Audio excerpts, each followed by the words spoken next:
Yes, it looks like the Eredivier is a part of this. They're at least a suspect, but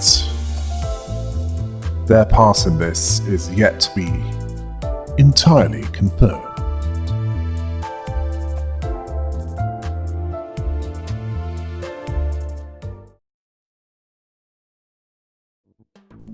The meticulous activist ordered his Eredivier to retreat.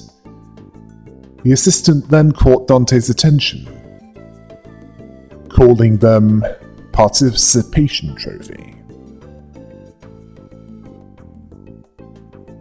And Dante was asking if he was talking to them. The assistant asked how they brought them back. They rewound time and undid their damage.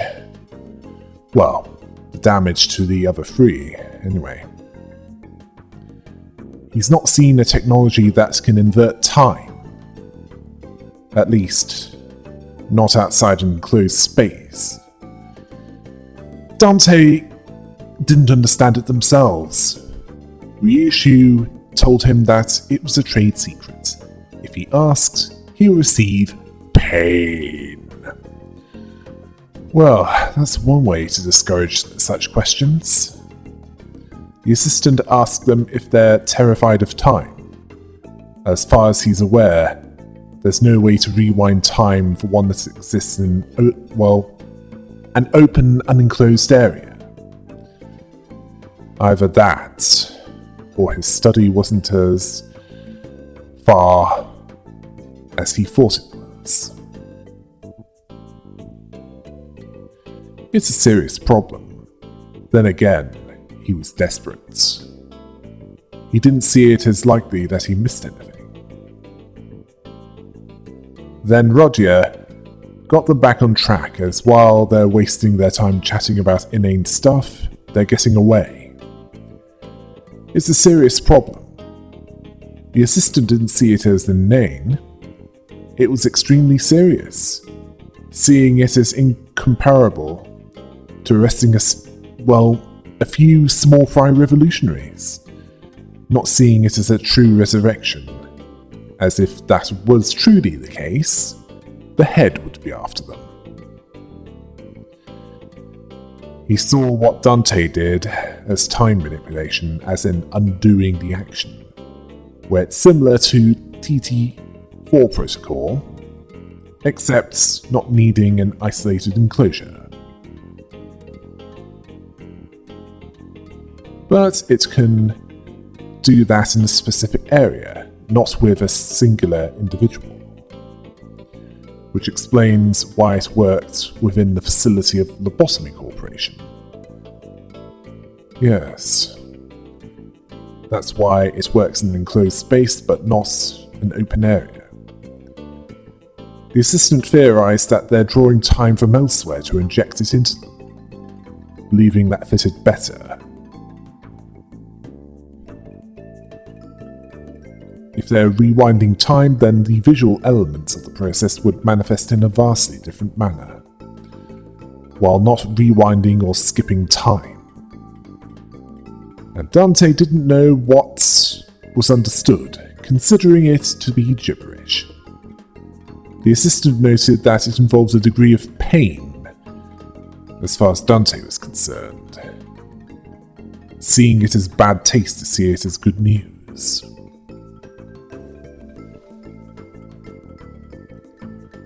If they had to venture into the back streets, death wouldn't be a permanent issue for those connected to them. He then told them to check the other side of the badges, seeing a small clockwork knob attached to the badges, and rotated it, making it clear that fixers specializing in investigations, such as those affiliated with the Seven Association, are equipped to defend themselves. But the badges that they were equipped with, currently, had a special function that goes into the suits that higher-ranked staff wear, Yes, higher-ranked T-Corp staff wearing, calling it Golden Time, where as long as it's kept wound, it will automatically speed up regeneration as soon as it detects a risk of death with the wearer. Although it's not as good as what Dante is capable of. So that explains the mechanic of T-Corp staff. Certainly the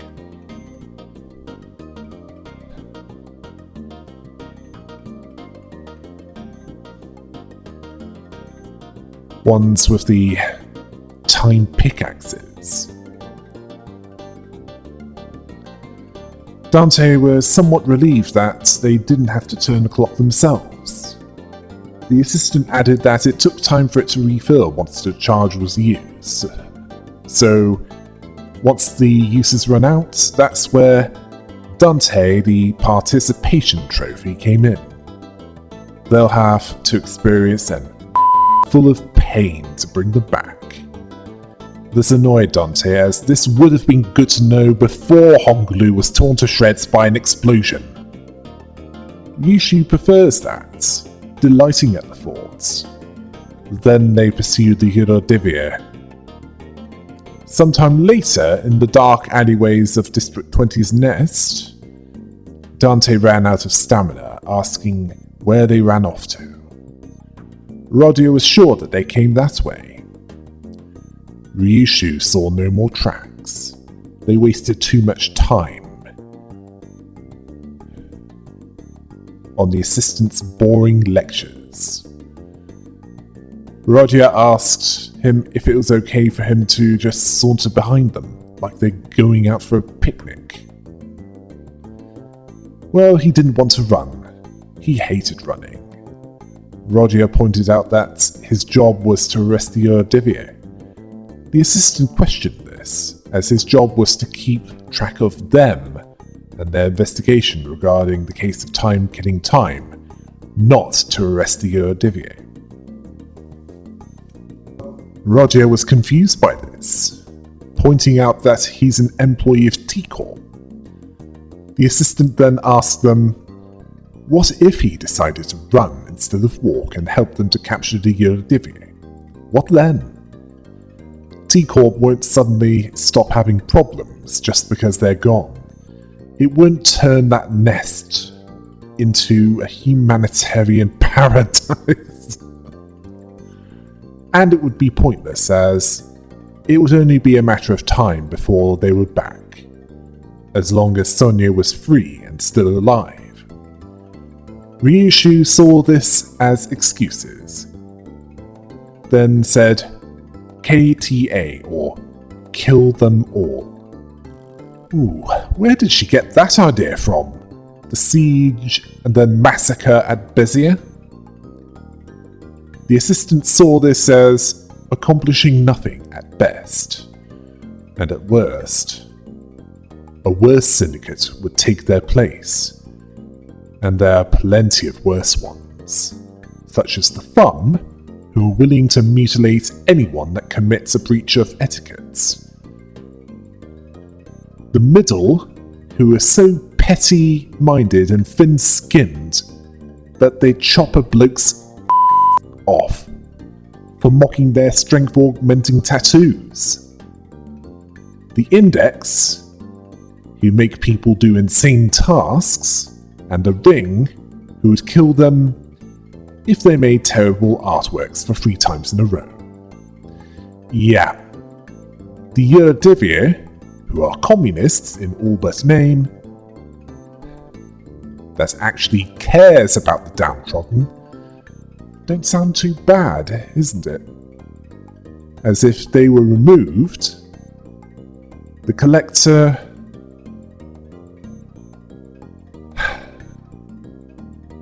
and indeed all of those dealing with the problems within the nest of T-Corp would have something worse to deal with than stop and search of random civilians. They would also get muscle cramps from running after them.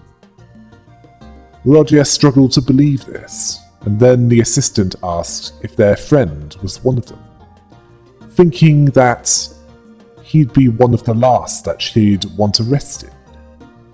Honglu thought that Roger would be happier to be reunited with the Eredivisie. Dante saw that the trail had gone cold. They needed to head back to that stop-and-search lady and ask if she'd noticed anything else that's suspicious, since they left. Roger couldn't argue against that, and they returned to the Class 2 collection staff, and she was completely inert, not moving a muscle. Honglu saw that poor woman as still on duty at that late hour. The assistant saw this as the life of a labourer. Ryushu saw that the Time Ripper had got her. She couldn't even hear her heart, breathing, never mind pick up her heartbeat. Honglu noticed that to be the MO of the Time Ripper. Dante was surprised how fast the Time Ripper was. Ryushu saw her in a state of absolute stillness, a death-like state achieved without a thimble of blood on their hands, seeing this as misophobic arts, a fear of germs. Honglu saw this as a state of stasis for those watching from the outside. For her, it's more a matter of seconds, asking what the Time Ripper is doing with that time. Dante got them back on track, reminding them that this is a crime scene, telling them not to touch the body or, rather, the victim. The assistant saw this as a spatio-temporal displacement superposition phenomenon, where she's entirely incorporeal. Another way of putting this is that she's a non-event mass with a quantum probability of 0 that's out of phase. Reminds me of the stasis booth from Red Dwarf, where second and however long you're in there for is the same for whoever is in that. At least when active. Rodia asked if this was seriously the time for... Dante told Roger what was up ahead, and they caught a glimpse of a suspicious figure slowly slipping into the fog, which had the sensation of a distortion. Roger told them to stop, and Dante asked Ryushu if she could catch up with the culprits. She resented being a hunting dog, but she'll do it that once. And the assistant remarked on how fast she was as she took off in pursuit. Honglu cheerfully remarks on how fast she was when she found something interesting. The assistant had clearly not seen someone like them for some time, the kind that sprinted forward with their eyes fixed on the horizon. There, the locals looked down, their necks bent and their gaze locked on the ground, watching their own feet, only ever looking up to check the clock towers. He believed that there must have been a time when everyone walked tall. Rodia understood. They learned helplessness, where nothing would change, no matter how fast they ran. It didn't matter. An overall nihilistic attitude. Yes, suddenly District 20 looking worse than Birmingham. In fact, to the point where it made Birmingham, England look attractive and desirable rather than the architectural equivalent of a vomit stain that it is. Honglu understood that not all could run like Masson. He could maintain a stable breathing rhythm, not an easy thing to do. This annoyed Rodia, as that wasn't what she was talking about. Yes, You could talk about it much worse. I certainly did. And the reason for this attitude was because there was no hope of a better future, even by the city's standards. Then Dante told them to take a look at the Class 2 collection staff's face. The face that said, "It's stop and search." Rodia agreed. She saw someone suspicious, approached them, and ambushed by the Time Ripper.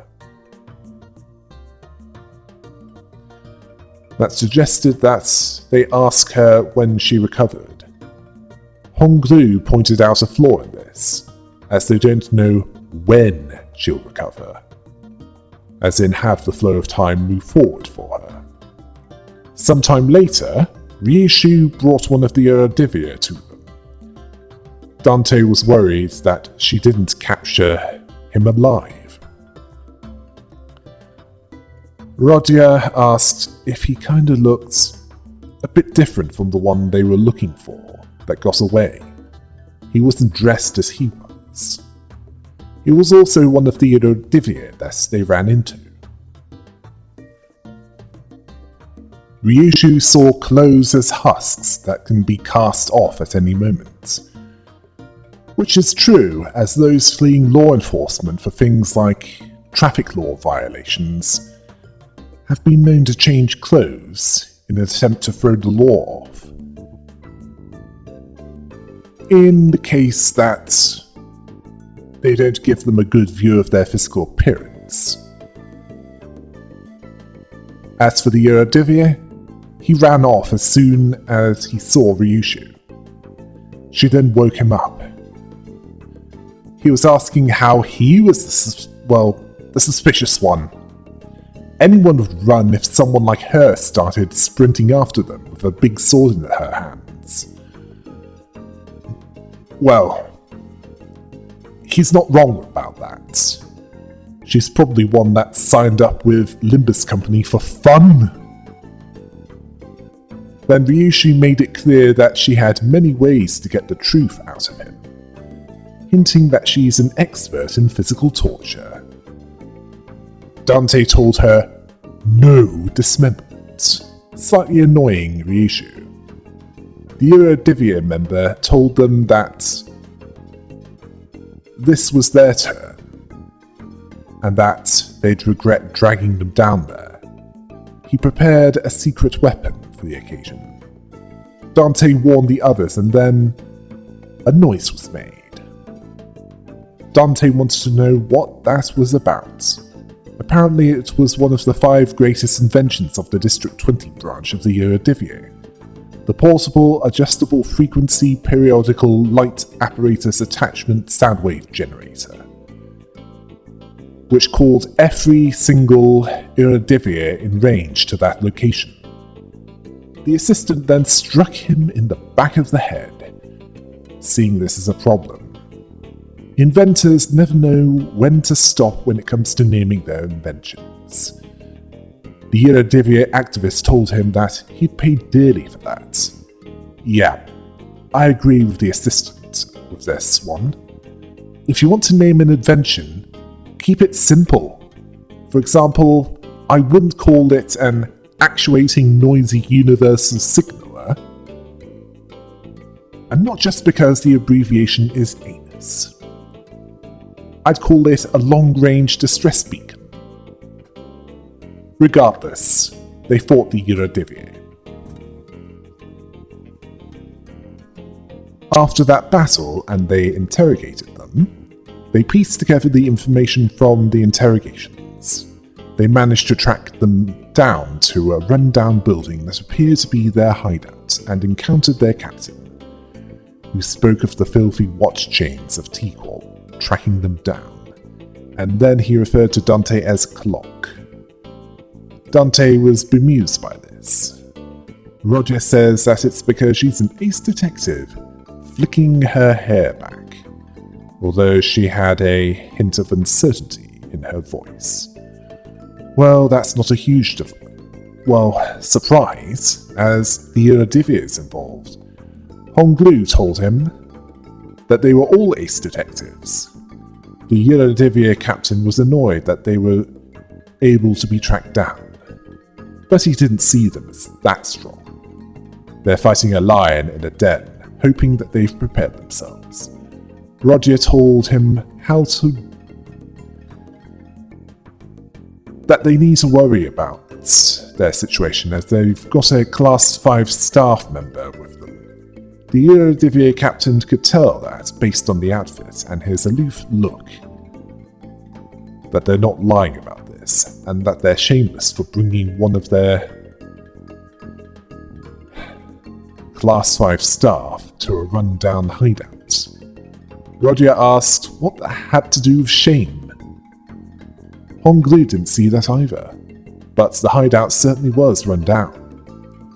The assistant decided to sit this one out for the sake of fairness, seeing it as cheating, if he took part in that fight. The Eredivisie captain saw this as fair. Dante asking if they had a say about this? Any of this? No, you don't, Dante.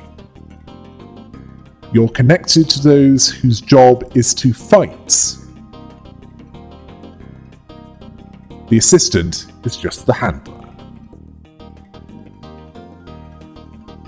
They quickly move their conversation to the hideout, while defeating the Eredivisie on the way there. The captain was frustrated that they got even that far. Ryushu demanded that he surrender and confess. She was starting to run low on patience, and warned him that she might kill him soon. This worried Dante, as she was getting tired of playing detective. The captain reminded them that they've surrendered. As for what they wanted him to confess, that they're the Eredivisie? It was unclear to Dante if he was truly clueless or not. Then Roger strode forward and pointed a finger at the captain. She saw it as questioning time, asking if they've always hated that state of affairs. The captain asked if she really needed to ask that. She asked that they liked inventing stuff and not registering them with the tech agency. Ooh, I'm amazed that the collection staff haven't been on their case for that. They're certainly were in the same category as the League of Nine. The captain was annoyed that she was asking about what was abundantly clear, based on what was right in front of her. Then the assistant wanted to look at said inventions. The captain complained that he was touching his stuff without consent. The assistant, not paying attention to this, was examining a hedgehog plushie toy that was disguised as a time bomb, where it scanned the palm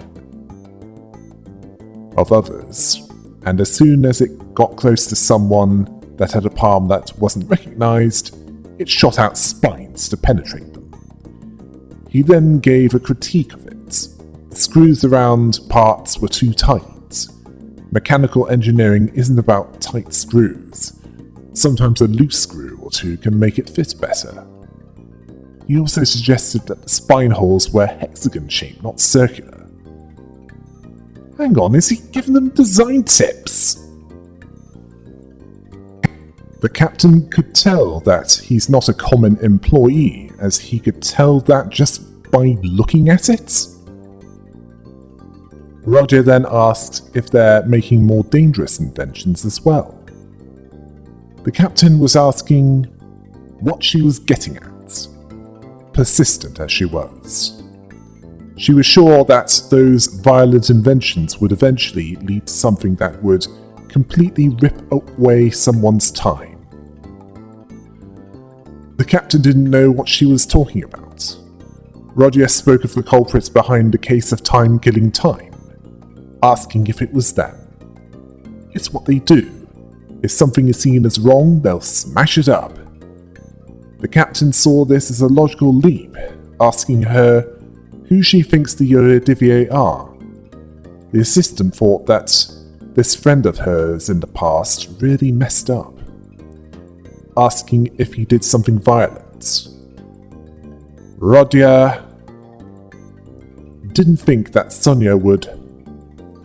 He knew how to say the right things to get people to agree with him, to convince them to join his cause. She was filled with confidence by his words, that they could change the world, that it was as effortless as slowly melting away candy. But she was disillusioned by him not doing anything to change the world. She believed that the District 20 branch were knockoffs who were inspired by the District 10's branch's actions. Then again, some will listen to any voice that promises change, even if the loyalty they have for them ends up being misguided. He found it baffling that she failed to deduce a single thing correctly. They're not knockoffs. Besides, the Saint had already brought about changes to that world, changes that the detectives couldn't even dream about. Wait, did he just say Saint? Rodia asked this. Saint Sonia sparks the fire of the Eredivisie in every nest. That's one reason why he's called this, but not the only one. She was clearly surprised by this development. The captain then told Rodia that they have nothing to do with their case. Rodia was still in shock. Even so, Ryushu was skeptical about his word. The captain explained that they don't have this time-killing technology. They steal time or time pieces, but it's practically impossible to kill time, at least as far as they're concerned, as that would catch the tech agency's attention. And he doesn't want to attract that kind of attention. The assistant made it clear that they've caused a ruckus, referring to the explosion that happened earlier, asking if chaos is what the Eredivisie wants. The captain told him not to compare them to the thugs that prey on the backstreets, although there are some among them that do want chaos. One that used to be one of them insisted that they must take the abundance of time in the nest of District 20 for themselves, and have their comrades divided equally among them. But this was rejected, as this would also hurt those that are short on time, those undeserving of that pain. They adhere to Sonia's teachings. Tear out the throats of the rich by waiting for the right moment. Now, if Rodia wasn't convinced that it was Sonia before, she would be now. Then the captain was wondering if she really was Sonia's friend. Honglu confirmed this. He even invited her to join his journey. Dante decided that it would be best to leave for now. They can come back later, once they find more evidence. Honglu translated this. The assistant asked if they weren't arresting them. Didn't one of them give a lecture about how this is his job to do so? Rodia ignored this. She left the hideout with a dark expression. This was new to Dante. The assistant didn't know what this was about, and they left as well. But the captain stopped them. He told Rodia that if she was a friend of Sonia, he gave her advice. As the more experienced detective, he was able to establish a few things from that conversation. The assistant remembered that the Eredivisie dabbled in detective work, asking if it's common for them to do so. The captain said no, it's only with the District 20 branch. He advised by looking into what could be a common thread that ties the victims together. What do they have in common? Rodia asked why. The captain told her that the T-Corp Collections Agency knows everything about time, or more specifically the flow of it, where it comes from, where it goes, but not with this case. Honglu said that if it was the case, how are the Eurodivier avoiding their eyes, eluding their collection agents? The captain told him that not all of them do. Apparently, they have an ace up their sleeve that will let them continue their guerrilla tactics there, asking if it struck them as odd that, for someone with such impressive technology that can quite literally rip away time without a trace, the killer seems unusually passive. It told him that there's a condition that must be met to use its powers. It's also a possibility that he has a certain creed or belief, although ideologically motivated culprits usually leave more than what was there, such as some more obvious evidence tied to their beliefs. Honglu saw this as adding up quite nicely, asking if he wanted to join their squad of ace detectives.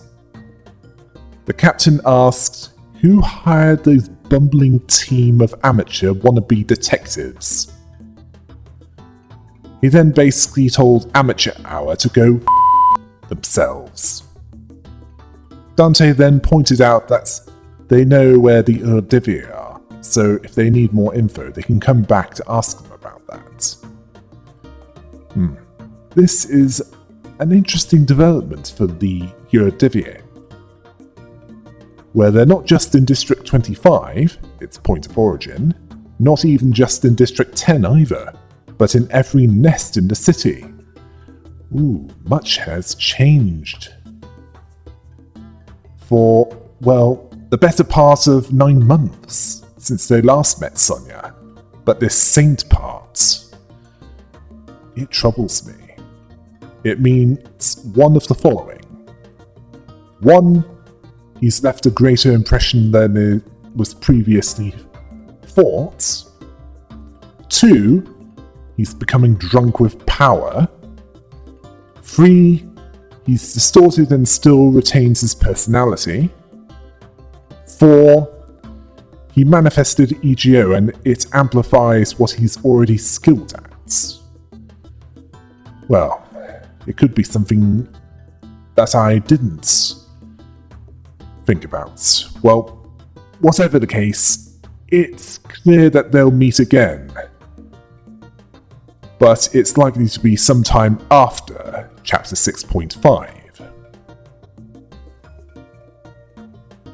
In an alleyway, the assistant told them that as far as the Eurodivier are claiming, they've got nothing to do with the case and the Time Ripper is still at large, asking what will the ace detectives do. Roger pointed out that they have no other leads. The Eurodivier captain left the hideout, so she suggested that they follow him. Dante asked if she wants to tell the Eurodivier. The assistant seeing the wisdom of not arresting them based on this, seeing this suggestion as fair. Ryushu saw it as a waste of time, suggesting that they torture them one by one until someone breaks. Well, they can't tell you what they don't know themselves. Honglu read out page 155 of Agatha's book, where it said that an ace detective must always remain vigilant and not shy away from stakeouts. Dante was surprised that he's already on page 155. Honglu told them that Don Quixote gave them that book so that they can all become ace detectives. He's been reading it whenever he could. Roger was unconcerned, seeing that the Eurodivier's petty time thievery won't change the world, asking why the assistant let them go. Because it wouldn't matter? The assistant told her that it was quite the opposite. He wants to see things change. And this surprised Roger. The assistant reminded her that the Eurodivier started from a small group of nobodies, but they kept at it, slowly but surely, spreading throughout the city, causing real trouble in some nests. It's difficult to get rid of them. Some people in District 20 are saying, running low on time, but burning full of frustration, then come sign up with the Eurodivia. Seriously, all that's needed are propaganda posters. Unlike most that see the injustices that happen all the time and move on, the Eurodivia don't. They won't look the other way. They're confident and determined to bring real change to the city. One day. Well, let's hope, eh? Hopefully Angela will be aware of them. That way, she could probably use them as part of her plan. The assistant saw it as only natural to find them extremely fascinating to witness. To what end will their desperate desires and aspirations lead? Rodia was silent. She wasn't in the mood to entertain the assistant. While this discussion was happening, Ryushu was putting into practice page 420 of her own book, which states, "When in doubt, make them scream until you get something useful."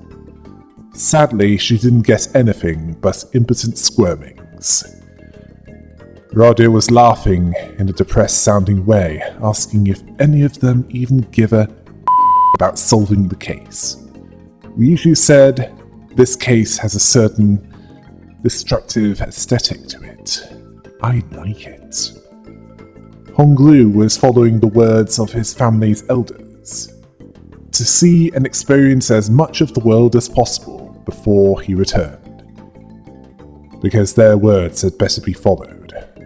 Well, that at least explains why he left home, because the family elders told him to do so. Jiahuan likely had a similar reason, which aligned with what Encore wanted from him. It likely satisfied his family as well. Direct employment within a wing? Ryushu found that excruciatingly bothersome. So many things in that world, presuming that they deserve to call themselves family. Clearly her backstory involves family in some way. Honglu never heard her talk like that. Rodia asked what will they accomplish with such half-heartedness.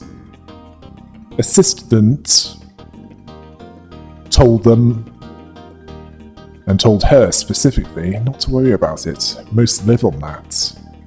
It's been some time since he really desired something. Rodia said that she wasn't most people. She, then from a distant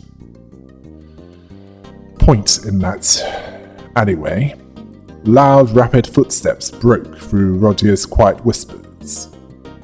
Dante then believed that the culprit was an Uradivi, but the captain screamed.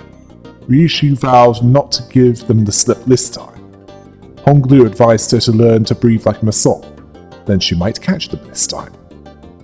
When Dante called for Rodia, she stopped and looked at them.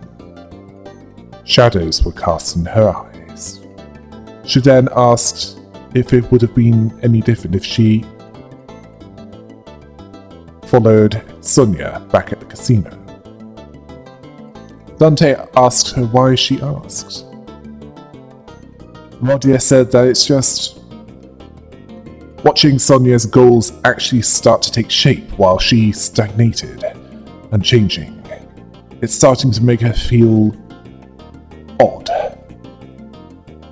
Clearly she's questioning her own decisions. Well, we know that Sonia isn't done with her yet, and his affiliation with N-Corp seems more like a loose alliance between two groups whose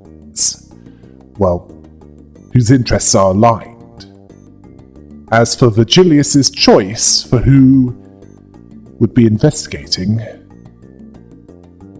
I didn't think it'd be this bad. They suck at being detectives. Ryushu is barely resisting the urge to mutilate. Honglu is treating this too lightly, and Rodya is feeling depressed due to the idea that she might have made a mistake. Ryushu told Dante that they were late. As Dante and Rodya were catching up, they were kneeling behind cover quietly. Honglu told them that they'll go ahead and draw their attention. They should be able to corner them in that direction. Ryushu and Honglu went off to draw the culprit there, while Dante and Rodya would need to do their part to capture them. Rodya didn't look like she was focused on the job, and Dante asked what was wrong. She told them that every time she thought about Sonia, she remembered all the things that she couldn't do. Dante was concerned about this. She then tried not to let it drag her down. She had to do what she could. Thinking that it would be nice if the culprit showed up right at that point to get her hands on them and get it over with. She found all the waiting around to be so tedious. She was hoping that she'd look like a real bad when she arrests them. The assistant saw that she recovered quickly, seeing this as a good attitude to have. Rodya saw this as how emotions are supposed to be, constantly changing with time. The assistant disagreed. Changing emotions are what drive the flow of time. She saw this as complicated. She wanted to hear all the praises that they'll sing of her once she snags the Eurodivi. She wants to be an ace detective. Then someone else told her that she'd have her chance. This surprised her, as it was what she was looking for. That voice told her that she would have a chance to be the center of attention, a subject of praise. She saw the long coat and hat. Honglu did what he and Ryushu said that they do, and he told Dante and Rodya that the culprit ran that way. Rodya knew that this newcomer was the Time Ripper. Now, this is clearly a reference to Jack the Ripper, a serial killer in our world that preyed upon prostitutes in Victorian London. The Time Ripper, on the other hand, didn't kill, and targeted seemingly random people, not discriminating at all. Well, certainly not by gender. The Time Ripper confirmed this. Rodya was unable to act in front of him, and not just because she was surprised that he'd appear in front of her, like she said. Dante didn't see this as good, as it will take a while for Honglu and Ryushu to get back. The Time Ripper decided to make a few corrections before getting down to business. 1. He's no longer with the Eurodivier. He saw their hypocrisy as detestable. Even they don't use their hours equally among one another. 2. He's not killing time. His crusade can't be compared to something so hollow. He reaps the dying hours to share among those who need it most. He sees himself as the Time Saint. Rodya didn't know what he was talking about, telling him to shut up, and the Time Ripper seeing this as flying over her head, seeing the poor little thing starve for even a morsel of praise. He saw this as both a correction and a final warning. If they wish to capture them, as in more than one, they must be prepared to pay the price in time. Rodya asked if this was an attempt at a threat, asking if he seriously thinks that he can scare her like that. He might be the Time Ripper, but she had him figured out. She knows his routine, his methodology. There's something staying his hand. Yes, her understanding of his patterns. Yes, something is staying his hand, and whatever the creed is, it's a design flaw in his technology. He can't touch her time, asking how he likes that ace detective's deductions. He saw her as half right, but he has 2 more corrections to make. 1, he's not the one killing time. It's her and all like her who's killing time. 2, they can't rip time away from just anyone, but they can take hers. Because hers, at that very moment, was mired in tedium. This confused Rodia. He told her that she was biding time, waiting for something to happen. Killing time. They're simply taking back the time that she would have killed anyway. Rodia laughed nervously. The Time Ripper was seemingly unthreatened by Rodia. As if she swung that axe, she might carve a small chunk of their flesh, but they will rip a chunk out of her existence. She will stir awake when the clock strikes 4. In 50 years' time, having done nothing, having lived through nothing, all in the blink of an eye, that's it when it shall dawn on her. That despair, it will all come rushing in like a flood. That disparity, the unfamiliarity of all the time she killed. Every pain a reminder of every single second that she killed, thinking about how tedious it all was. Rodia was silent. The Time Ripper noted that she looked scared. They liked that look in her eyes. She was frozen. None could stop the Time Ripper as he walked away from them. Ryushu asked where the culprit was. Rodia thought that she could take them on, but when face to face with him, Ryushu blamed Rodia for giving him the slip. Dante told her that they threatened her. They were going to rip away her time. Honglu said, "Oh no," to that. Rodia told them that the Ripper knew how she felt so. She dismissed this mid-sentence. She didn't want to say it out loud. Dante knew that she wanted to say tedious. Ryushu thought this to be pathetic. Well, not all of us are psychotic blood knights. Rodia responded by saying that, unlike her time is important. She's not there to just make some stupid, pointless observations about the case. She didn't volunteer out of some weird obligation either. She volunteered because she wanted genuinely to solve the case. She's not like either of them. Dante was concerned that Ryushu might swing her scabbard at Rodia, but she wasn't paying attention anyway. She said how banal. She stared up at the clock tower as she used her death stick to get a hit of nicotine. Dante was relieved by this restrained response by Ryushu's standards. Honglu wanted to say something, then Rodia told him that she was just tired of wearing that smile.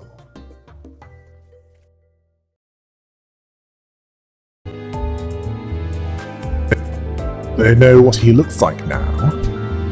As for the rest, that's for them to figure out. Until next time, hail the rabbit!